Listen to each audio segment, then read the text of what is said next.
प्रयागराज के private school में मासूम से दरिंदगी का एक मामला सामने आया है, जहां नर्सरी में पढ़ने वाले 4 साल के बच्चे की मौत हो गई है। पोस्टमार्टम रिपोर्ट में 3 जगह चोट के निशान की बात भी निकलकर सामने आई है। बच्चे की आंख के ऊपर कट का निशान था, वहीं बच्चे की जीभ भी दांत से कटी हुई पाई गई है। बच्चे के साथ यौन उत्पीड़न की भी आशंका जताई जा रही है। परिवार का आरोप है कि टीचरों की पिटाई से ही बच्चे की मौत हुई है। वहीं पीड़ित परिवार ने 2 शिक्षिकाओं पर यह आरोप लगाया है। नैनी थाने में 2 टीचर्स के खिलाफ केस दर्ज कराया गया है। स्कूल के सीसीटीवी कैमरों की पुलिस फिलहाल जांच कर रही है। तो ये जानकारी इस वक्त आपको दे रहे हैं जो सामने आ रही है, जहां एक मासूम बच्चे के साथ यौन उत्पीड़न के मामले को लेकर उसके बाद मृत्यु की बात सामने आई है। प्रयागराज के एक प्राइवेट स्कूल में ये घटना हुई है, इस बात की जानकारी इस वक्त सामने आ रही है।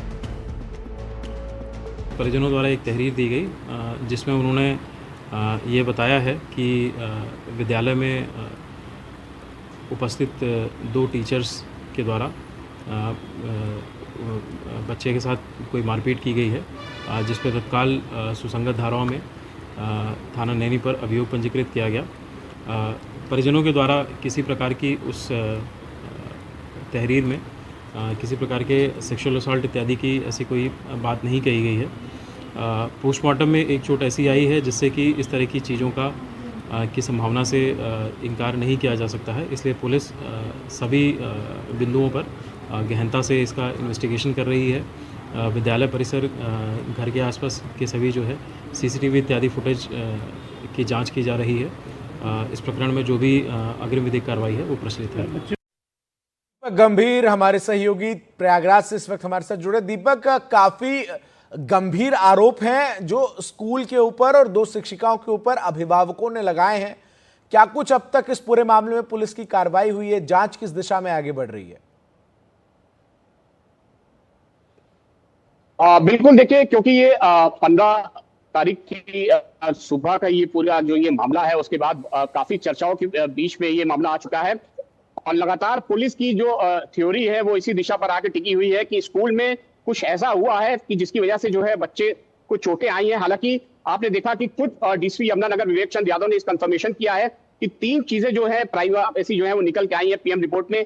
पहली कि एक आईब्रो के ऊपर बच्चे के आईब्रो के ऊपर चोट पाई गई है, जो उसकी टंग है वो कटी हुई पाई गई है। इसके अलावा जो है डॉक्टर्स ने जो है पीएम में एक ओपिनियन दिया है उसके इंटरनल ऑर्गन को लेकर। तो तमाम ऐसी चीजें हैं जिस पर जो है पुलिस की थ्योरी जो है वो आगे बढ़ रही है, इन्वेस्टिगेशन जो है वो लगातार आगे बढ़ रही है। लेकिन एक चीज ये देखने वाली है कि जिन शिक्षिकाओं के खिलाफ ये पुलिस ने एफआईआर दर्ज की है, हालांकि उनकी अभी अरेस्टिंग नहीं हुई है, लेकिन पुलिस लगातार इस पूरे मामले की जांच कर रही है और सीसीटीवी कैमरे जो है स्कूल में जो लगे हैं उनको देखा जा रहा है, उनको खंगाला जा रहा है कि आखिर ऐसी क्या वजह हुई कि बच्चे के साथ आखिर ऐसा क्या हुआ। क्योंकि जिस तरीके से आपने देखा कि जो बच्चे के परिजन है वो लगातार ये आरोप लगा रहे हैं, जो टीचर्स हैं उन्होंने बच्चे को पीटा है, उसके बाद बच्चा जो है घायल हुआ है। और सबसे बड़ी चीज है कि जिस समय ये पूरी घटना हुई, खुद जो है स्कूल का जो एडमिनिस्ट्रेशन है वो बच्चे को लेकर हॉस्पिटल पहुंचा। परिजनों को जो है फैमिली मेंबर्स को सूचना दी गई कि आपका बच्चा जो है वो घायल हुआ है। उसके बाद एक के बाद 2 हॉस्पिटल्स में ले जाया गया, जहां पर ब्रॉड डेड जो है डॉक्टर्स ने डिक्लेयर कर दिया बच्चे को। तो जाहिर तौर पर एक ये बड़ा मामला है और इस मामले के बाद लगातार ये तमाम सवाल उठने लगे हैं कि क्या जो बच्चे हैं वो स्कूल में किसी तरीके के सेफ नहीं रह गए हैं। तमाम आपने देखा कि गाइडलाइंस भी हैं और इसको लेकर सरकार हमेशा ये कहती आ रही है कि स्कूल में ऐसे प्रोविजंस होने चाहिए, ऐसी गाइडलाइंस बननी चाहिए कि किसी तरीके के जो है बच्चे को टॉर्चर ना हो पाए। लेकिन जिस तरीके का ये मामला देखने को मिल रहा है, ये एक सवालिया निशान खड़ा करता है कि इस पे अब ये एडमिनिस्ट्रेशन क्या सख्त कदम उठाता है। इसमें एक चीज और दीपक अहम है, वो ये है कि जिस तरीके से इस पूरे मामले को लेकर स्कूल प्रशासन का रवैया रहा है, दरअसल अपने आप में ये मामला कितना संजीदा है इसका अंदाजा आप इस बात से लगा सकते हैं कि मासूम बच्चे की मौत हो जाती है और जैसा कि हमारे सहयोगी दीपक ने जानकारी दी कि स्कूल प्रशासन जो है वो अभिभावकों को इसकी जानकारी नहीं देता है। पहले वो खुद ही बच्चे को लेकर एक अस्पताल से दूसरे अस्पताल जाता है और उसके बाद जब ये पूरा मामला बेहद गंभीर हो जाता है और बच्चे की मौत हो जाती है, तब जाकर जो स्कूल प्रशासन है वो अभिभावकों को जानकारी देता है। दीपक,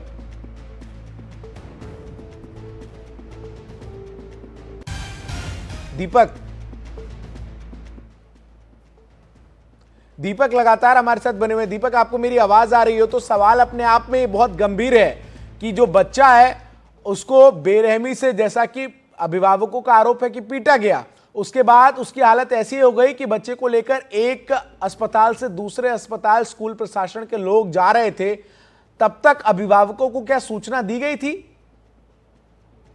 बिल्कुल, देखिए सबसे बड़ा सवाल यही है कि जिस तरीके से जो इंफॉर्मेशन पुलिस की तरफ से भी गई है कि जो बच्चा था जिस समय इंजर्ड हुआ, उसके बाद खुद स्कूल एडमिनिस्ट्रेशन ने जो है फैमिली मेंबर्स को ये सूचना कि आपका बच्चा जो है घायल हो गया, उसके बाद हम इसको हॉस्पिटल लेके जा रहे हैं। पहले यहाँ पर सरकारी हॉस्पिटल ले गए, उसके बाद एक हॉस्पिटल ले गए, सरकारी हॉस्पिटल है, तो तमाम ऐसी चीजें हुई, जख्म हुआ, उसका बच्चे को जो है ब्रॉड डेड जो है डॉक्टर से क्लियर कर दिया।